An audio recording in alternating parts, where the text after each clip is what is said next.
السلام علیکم ورحمۃ اللہ وبرکاتہ۔ میرے محترم بزرگوں اور دوستوں اور عزیز ساتھیوں، کل میں نے شرک فی الصفات کس کو کہتے ہیں اس کے متعلق میں نے آپ لوگوں کے سامنے قرآن و حدیث کی روشنی میں آپ کے سامنے بیان کیا تھا۔ اب شرک کی آخری قسم جس کو شرک فی الحقوق کہتے ہیں، یعنی اللہ کی عبادت میں لوگ کس طرح شرک کرتے ہیں، اس کے متعلق میں آپ لوگوں کے سامنے کچھ عرض کرنا چاہتا ہوں۔ میرے عزیزوں اور دوستوں، اللہ کے حقوق کے لیے ایک لفظ جو استعمال ہوتا ہے اس کا نام ہے عبادت۔ جیسے کہ اللہ تبارک و تعالیٰ کا ارشاد گرامی ہے، وَمَا خَلَقْتُ الْجِنَّ وَالْإِنسَ إِلَّا لِيَعْبُدُونَ، کہ ہم نے جنات اور انسان کو بس جو پیدا کیا ہے وہ اللہ کی عبادت ہی کے لیے پیدا کیا ہے۔ اب میرے عزیزو، اب اگر عبادت میں شرک ہوگا تو یہ شرک کی تیسری قسم یعنی شرک فی العباد، شرک فی الحقوق کہا جاتا ہے۔ اب عبادت میں شرک سے کیا مراد ہے؟ اب اس کو دو حصوں میں تقسیم کیجئے۔ جیسے میرا ایک جسم ہے اور اس میں ایک روح ہے،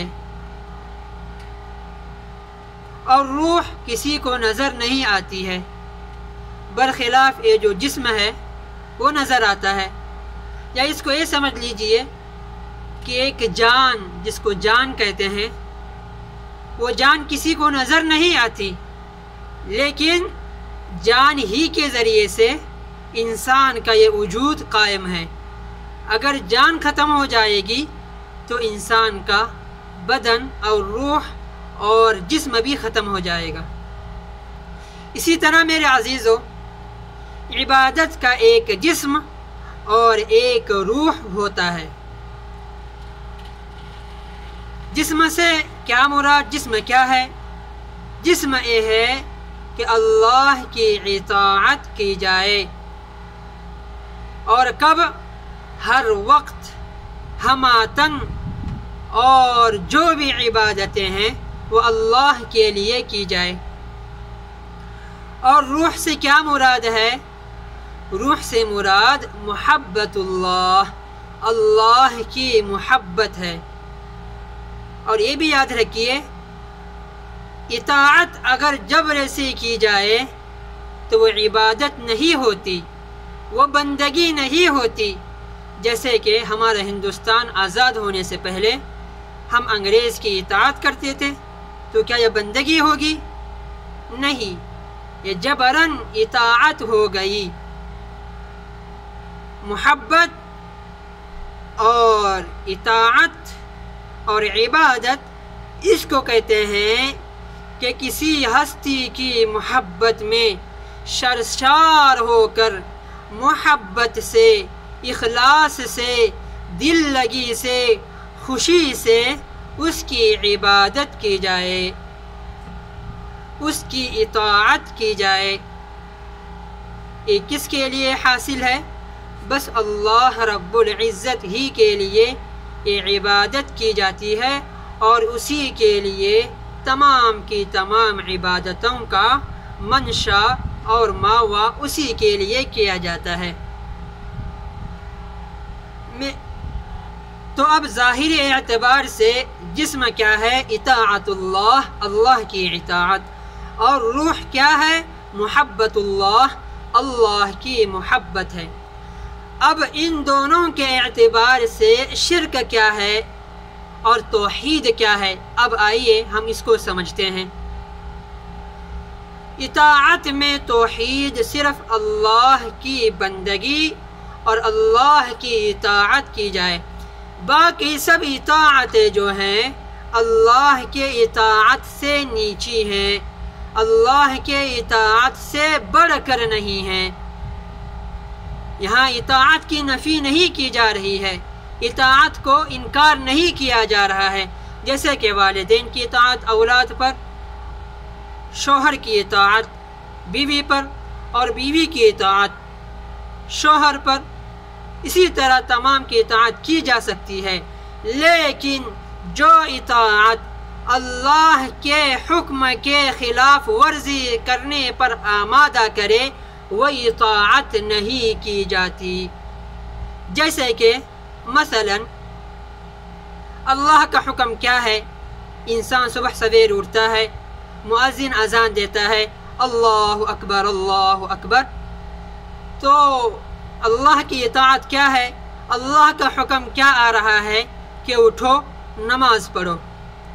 اب جو بندہ اذان کی آواز کو سنتا ہے اس کے باوجود بھی نماز نہیں پڑھتا تو وہ کس کی اطاعت کر رہا ہے؟ وہ اپنے نفس کی اطاعت کر رہا ہے، اور اسی نفس کو اس نے اپنا اطاعت کرنے والا ایک خدا بنا لیا، اور اس کی اس نے اطاعت کی اور اللہ کی اطاعت نہیں کی، تو اس نے یہ عمل کی وجہ سے کیا ثابت کیا کہ اس نے شرک کیا۔ اس نے اللہ کی اطاعت نہیں کی بلکہ اپنے نفس اور اپنے دل کی اس نے اطاعت کی اور اس کو خدا مانا، تو اس نے اس اعتبار سے کیا کیا؟ شرک کیا۔ اسی کو مولانا رومی نے بہت بہترین انداز میں اس کا نقشہ کھینچا ہے۔ وہ کہتے ہیں نفس ما ہم کم ترست فرعون نیست، نفس ما ہم کم ترست فرعون نیست، لیکن فرعون ایراعون نیست۔ کیا مطلب؟ فرعون کہتا تھا کہ میری مرضی، اس کی حکومت تھی مصر میں، وہ کہتا تھا کہ میری حکومت ہے، لوگ میری اطاعت کرے۔ وہ کہتا تھا الیس لی ملک مصر، کیا مصر کا ملک میرے لیے نہیں ہے؟ یہی آج انسان کا نفس ہے، وہ جو چاہے وہ کرتا ہے، لیکن اللہ کے حکم کے مطابق اللہ کی اطاعت نہیں کرتا۔ یہ تو ہو گئی جسم کی روح، عبادت کی روح۔ اب آتے ہیں ہم محبت میں توحید سے کیا مراد ہے۔ یہاں پر بھی محبت کی نفی نہیں کی جا رہی ہے، محبت سے انکار نہیں کیا جا رہا ہے۔ جیسے شوہر کی محبت بیوی کے لیے، بیوی کی محبت شوہر کے لیے، اولاد کی محبت والدین کے لیے، والدین کی محبت اولاد کے لیے، یہ تمام کی تمام محبتیں جائز ہیں، لیکن جو محبت اللہ کے حکم کے برابر لا کر کھڑا کر دے یا اللہ کے حکم سے بڑھا دے تو یہ محبت نہیں ہو جائے گی، یہ محبت شرک میں تبدیل ہو جائے گی۔ میرے عزیز اور دوستو، توحید کا تقاضا کیا ہے؟ والذین آمنوا اشد حبا للہ، حبا للہ، اشد حبا للہ، کہ جو لوگ ایمان لائے وہ اللہ کی محبت میں بہت ڈٹ کر، ان کی محبت اللہ کے لیے بہت سخت اور بہت عمدہ اور بہت ہی مایا ناز ہوتی ہے۔ یہ تو ایک اللہ کی محبت کا یہ حال ہونا چاہیے۔ تو میرے عزیز اور دوستو، محبت سے انکار نہیں کیا جا سکتا، جیسے کہ مال کی محبت ہے آپ کے دل میں، اولاد کی محبت ہے، جائیداد کی محبت ہے، بیوی کی محبت ہے، تمام کی محبتیں آپ کر رہے ہیں، لیکن کہیں ایسا نہ ہو کہ اس محبت کی وجہ سے آپ اللہ کی محبت کو ٹھوکر مار دے، کہیں ایسا نہ ہو کہ آپ مال کی و محبت کی وجہ سے آپ اللہ کی محبت کو ٹھوکر مار دے اور شرک کی اس گھٹین اور اس ناپاک حرکت میں آپ ملوث ہو جائے۔ کیوں؟ اس لیے کہ محبت ہی روح ہے، اور روح کی عبادت اگر شرک کیا جائے تو وہ توحید میں شرک کرنا پایا جائے گا، اور اللہ کی توحید میں شرک کرنا یہ بہت بڑا جرم عظیم ہے۔ جیسے کہ آپ اس کو ایک مثال کے ساتھ سمجھیے، کوئی آدمی ہے اور وہ اپنا خریداری میں مصروف ہے، اور وہ حرام کا مال خرید رہا ہے، سود کا مال خرید رہا ہے، اس کو پتہ بھی ہے کہ یہ حرام ہے اور سود ہے، لیکن اس کے دل میں مال کی محبت اس طرح جم گئی، اس طرح بیٹھ گئی کہ اس نے اللہ کے حکم کو توڑ دیا اور اس حرام کام کو کر لیا۔ اب بتائیے آپ، اس نے اللہ کے حکم کو مانا یا اپنے نفس اور مال کی محبت کو مانا؟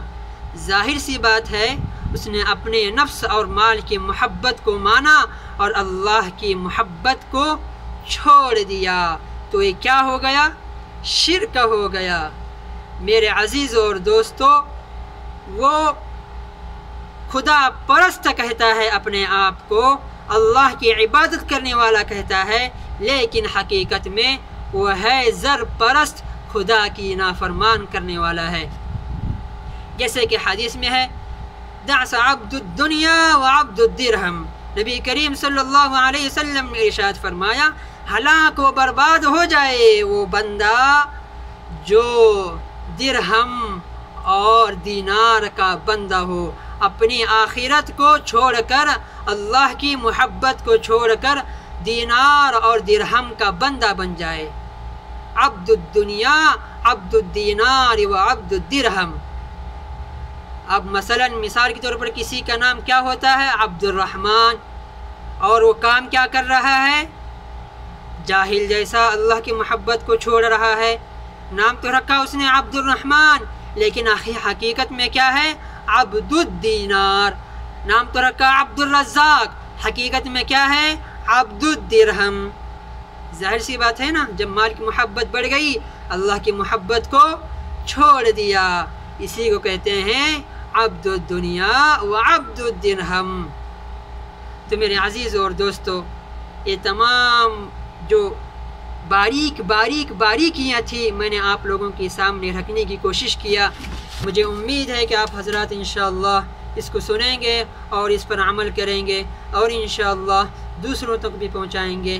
یہ تمام تفاصل میں نے 2-4 دن سے اس لیے رکھا کہ انسان شرک کے گناہوں سے بچے، شرک میں ملوث ہونے سے بچے، اور اپنے آپ کو اللہ اس کے رسول صلی اللہ علیہ وسلم کے بتائے ہوئے طریقے پر گامزن کرے اور جنت کے مستحق ہو جائے۔ اللہ رب العزت مجھے بھی اور آپ کو بھی کہنے سننے سے زیادہ عمل کرنے کی توفیق عطا فرمائے۔